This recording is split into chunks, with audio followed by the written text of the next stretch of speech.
Hey everyone, welcome to Kitchen Journeys with Lori. Let's make some chicken and broccoli soup.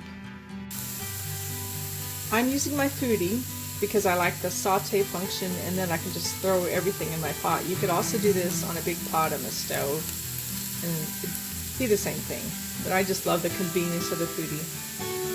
So in my foodie, I've turned the saute function on, threw in 1 teaspoon of olive oil, a half an onion chopped, and then 1 carrot chopped finely. I also added salt and pepper, and I'm letting the onions get soft. It's been about 4 minutes.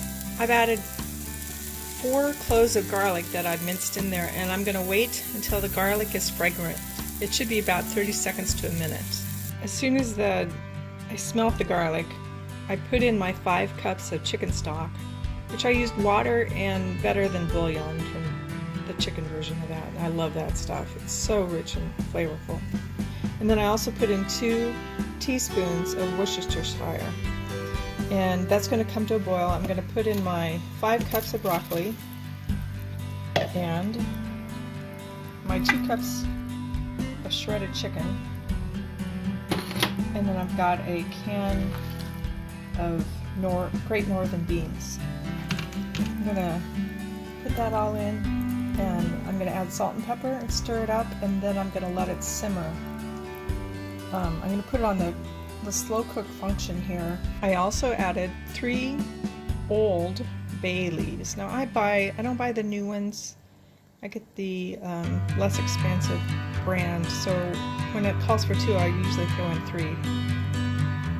I stirred everything up, and I'm not happy with the water level, so I'm going to go ahead and add 2 more cups of water. And I think that might work. I'm going to put it on.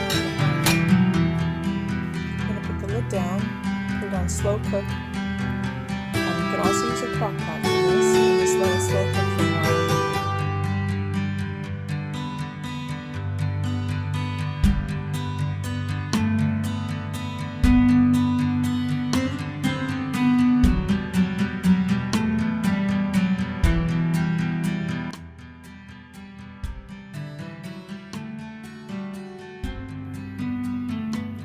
Don't forget to fish out your bay leaves so that they are not eaten.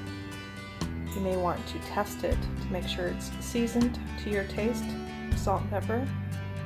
You may want to add some kind of starch to go with it, some rice or couscous or tortilla or flatbread of some sort, and you enjoy.